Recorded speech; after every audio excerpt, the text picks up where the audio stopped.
Hola a todos y bienvenidos a un nuevo vídeo de este canal donde hablo de casos basados en hechos reales. Mi nombre es Marta y antes de empezar os pido que os suscribáis y que activéis la campanita para que YouTube os avise cada vez que suba vídeo. Si queréis que hable de algún caso en particular me lo podéis decir en el apartado de comentarios porque aunque tengo bastantes ya seleccionados para hacer próximamente, me gustaría también que vosotros fueseis partícipes de todo esto y que me habléis de casos que os hayan llamado la atención de vuestros países o de donde sea, no tiene que ser vuestro lugar de origen, porque la verdad es que me encantaría interactuar de esta forma con vosotros. Por supuesto, en el vídeo iría todo mi agradecimiento a la persona que me dé la idea para yo buscar esa información y poder traerla aquí a este canal. Hoy voy a hablar de 3 desapariciones misteriosas que se resolvieron años después. Estos casos los he juntado en un mismo vídeo porque la información que he encontrado no es muy extensa,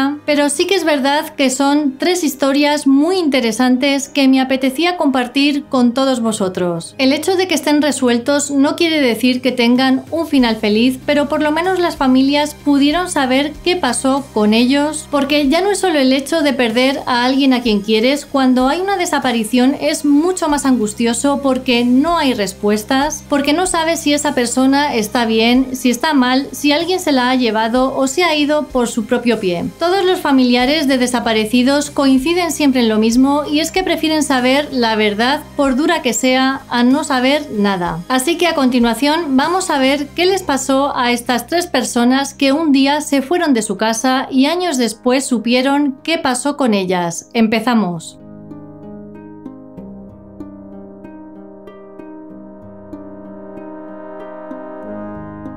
El 16 de agosto de 2002, Michelle Whitaker fue vista por última vez en una parada de camiones en Spartanburg, Carolina del Sur. Michelle en ese momento tenía 32 años y trabajaba en un restaurante de comida rápida. Para ella la vida se había vuelto muy difícil debido al consumo de ciertas sustancias, algo que le trajo muchos problemas con su familia y en especial con su madre, Laura Andrews. Michelle fue varias veces arrestada por conducir bajo los efectos del alcohol y esto complicó aún más la relación con su progenitora. El 8 de agosto de 2002, la madre de Michelle se despertó bastante preocupada porque llevaba días sin saber nada de su hija. La última vez que se vieron habían discutido y cuando esto sucedía era normal que Michelle estuviese unos días sin hablar con su madre, pero ya llevaba mucho tiempo sin dar señales de vida, por eso Laura decidió acudir a la policía para denunciar su desaparición. Interrogaron a todos los amigos de Michelle y descubrieron que la última persona que la había visto fue un amigo que la llevó hasta una parada de camiones. A partir de ahí, nadie más tuvo noticias de ella. Este amigo fue descartado como sospechoso después del interrogatorio y de pasar la prueba del polígrafo. En las siguientes semanas distribuyeron carteles, preguntaron a más personas, buscaron en los pueblos cercanos, pero no encontraron nada. En septiembre de 2002, un mes después de la desaparición de Michelle, desapareció otra joven en Spartanburg. Esta chica era Heather Shillars, de 21 años, y casualmente era compañera de Michelle en el restaurante de comida rápida en el que trabajaba. La policía pensó inmediatamente que el novio de Heather, Jonathan Vick, era el responsable de ambas desapariciones. Este hombre estaba en el punto de mira de la policía desde 1995 porque pensaban que era el autor de la violación y el asesinato de una peluquera llamada Dana Satterfield. El caso de Michelle estuvo parado muchos meses hasta el 13 de octubre de 2005. Ese día la oficina del sheriff recibió una carta anónima escrita a mano donde decía que el cuerpo de Michelle estaba enterrado en una localidad cercana llamada Landrum, también en Carolina del Sur. Pero cuando la policía fue a este sitio con perros especialistas en la búsqueda de cadáveres no encontraron nada. Así que después de esto el caso volvió a enfriarse de nuevo. 3 años después, sin saber nada de Michelle, su madre empezó a pensar que su hija había muerto, aún así cuando se mudó de casa decidió mantener el mismo número de teléfono por si tenía noticias de ella, ya que en el fondo nunca llegó a perder la esperanza del todo. En el verano de 2008, una mujer se encontraba en el salón de su casa viendo un programa de Forensic Files donde hablaban del caso de un hombre llamado Jonathan Vick. Por lo visto, Vick había sido condenado por asesinato en Spartanburg y en este programa aparecieron varias fotos de sus dos víctimas y también fotos de Michelle, ya que, según la policía, también fue asesinada por este hombre. La mujer se sorprendió muchísimo porque esa foto no era una foto de una mujer que había sido asesinada por Vick, era la foto de su vecina. Así que inmediatamente llamó a la policía para contar que Michelle estaba viva. En agosto de 2008, el sheriff del condado de Spartanburg anunció que Michelle Whitaker había sido encontrada con vida en Oregón. Pero para respetar su privacidad no reveló dónde se encontraba Michelle en ese momento ni la razón por la que ella abandonó la zona. Pero lo que sí dijo el sheriff es que no parecía que Michelle supiera que su desaparición se había convertido en objeto de una investigación por homicidio. Michelle contactó con su familia poco después e incluso asistió a la boda de su hermana, y lo que Michelle contó a su familia es que desapareció porque quería comenzar una nueva vida.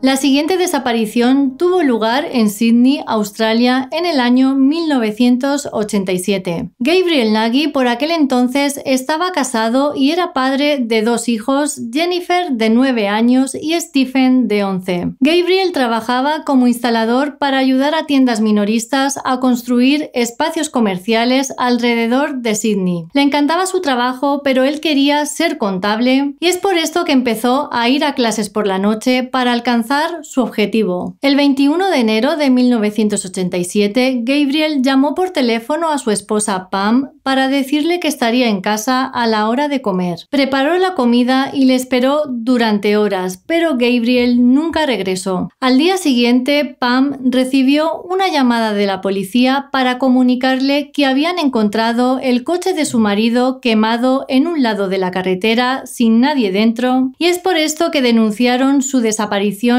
pensando que algo terrible le había podido suceder, ya que este hombre nunca se había ausentado de su casa sin decírselo a nadie. Pusieron carteles por todo Sydney esperando que alguien hubiese visto algo o supiera qué le pasó a Gabriel después del accidente. Investigando sus cuentas bancarias, vieron que Gabriel había retirado dinero desde un cajero de Newcastle a unos 150 kilómetros de Sydney. Es lo único que la policía encontró sobre él y Pam no tenía explicación para esto. Tampoco tenía respuestas para explicar la repentina desaparición de Gabriel, al que todos calificaron como un buen marido y padre amoroso y afectuoso. Con el paso del tiempo, Pam y sus hijos se mudaron de casa, pero esta se aseguró de que siempre estuvieran en la guía telefónica en caso de que su esposo quisiera volver. Pero pasaron los años y llegaron a la conclusión de que estaba muerto. 20 años después y solo 2 semanas antes de que una investigación lo declarara oficialmente muerto, Georgia Robinson, la encargada del caso, encontró algo. Como parte de los preparativos para la audiencia judicial, hizo una búsqueda final y Georgia encontró un registro de Medicare a nombre de Gabriel Nagy. Esto les llevó a dar con el paradero de Gabriel, el cual también se hacía llamar Ron Saunders, y descubrieron que vivía en Mackay, a 1600 kilómetros de donde tuvo el accidente. Cuando Georgia se puso en contacto con Gabriel, este estaba muy asustado ya que no recordaba nada de su vida pasada ni de su familia. Pero ella intentó tranquilizarle diciendo que era una persona desaparecida y que eso no era ningún delito. Georgia fue hasta Mackay para verle y durante esa visita le hizo muchas preguntas. La vida había sido dura para este antiguo instalador de tiendas y estudiante de contabilidad. Una vez tuvo un trabajo, un hogar cómodo y una familia a la que amaba, pero no recordaba nada de eso. Gabriel contó que había estado viviendo bajo el nombre de Ron Saunders durante mucho tiempo, pero que había empezado a recordar cómo se llamaba realmente. También recordó estar en Newcastle, donde dijo que sangró profusamente por una herida en la cabeza. Además, que tenía una cicatriz de esa herida y creía que esa lesión era la causante de su amnesia. Los últimos 20 años estaban en su mayoría en blanco, pero Gabriel recordaba que le ofrecieron refugio y trabajo en una granja en Roehampton, así como también trabajos ocasionales en barcos de pesca y sitios en construcción en Queensland. A veces dormía en la calle o acampaba en la playa a la vez que se refugiaba en el alcohol. En Mackay conoció al pastor Barry, un camionero convertido en hombre de la iglesia que vio algo en Gabriel que valía la pena salvar. Le ofreció una habitación en la iglesia River of Life y un trabajo como cuidador. Gabriel declaró que lo que hizo fue aprovechar la oportunidad para mantenerse alejado de las calles. Fue el pastor quien le ayudó a obtener una tarjeta de Medicare con su nombre original cuando Gabriel la necesitó para operarse de cataratas, lo que fue descubierto por Georgia. Esta mujer le mostró fotografías de su familia y poco a poco empezó a recordar. También le entregó una carta de su hija Jennifer, otra de Pam y carta de sus padres donde le decían que podía contactar con ellos en cuanto estuviese preparado. Esa tarde Gabriel se sentó para escribir una carta de 7 páginas por ambos lados para su esposa e hijos y 3 días después recibió un mensaje de texto de su hija en un viejo teléfono móvil que le habían dado. Decía «Hola papá» y según Gabriel eso fue suficiente para hacerle llorar. Su hija le decía que había leído la carta y que le quería muchísimo. Después le llamó Pam y estuvieron hablando hasta que se agotaron las baterías de los móviles. 2 semanas después, Jennifer, que entonces tenía 32 años, voló hasta Mackay para ver al padre que solo había conocido cuando era una niña pequeña. En el aeropuerto, Gabriel recibió a su hija con un gran ramo de flores y ambos se fundieron en un fuerte abrazo nada más verse. Finalmente, Gabriel se quedó en Mackay, pero mantiene un contacto constante con sus padres, su esposa y ahora sus hijos adultos. Jennifer contó su historia a los medios para mostrar a los demás lo que significa para una familia tener respuestas cuando alguien desaparece. Ella cree que su padre desarrolló una afección llamada fuga disociativa, probablemente a causa de un ataque o un accidente que ocurrió poco después de la llamada telefónica que le hizo a su mujer. Según Jennifer, esto es un trastorno psiquiátrico raro que causa pérdida de memoria y a menudo hace que las personas se alejen de sus familias. Contando la historia de su padre, Jennifer también quiere dar a las personas la esperanza de que a veces pueden suceder cosas buenas.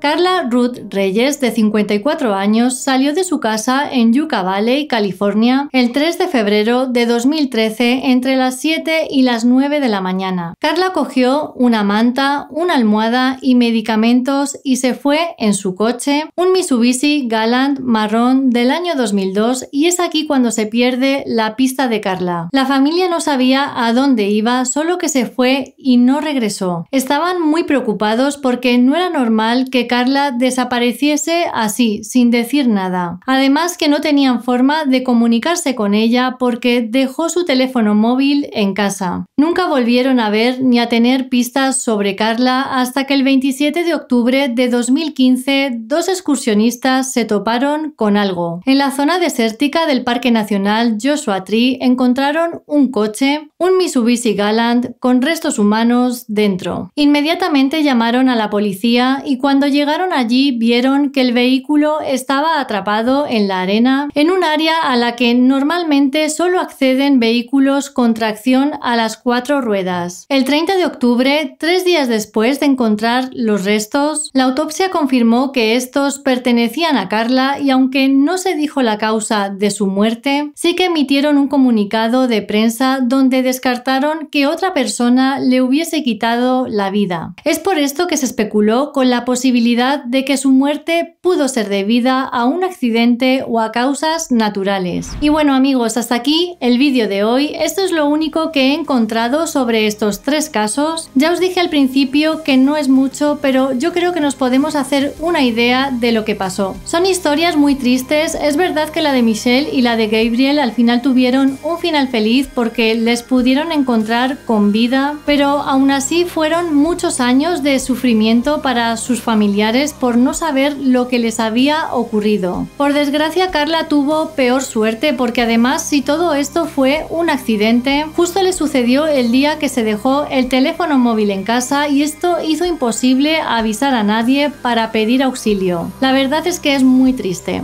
Me despido ya de todos vosotros y nos vemos en el próximo vídeo.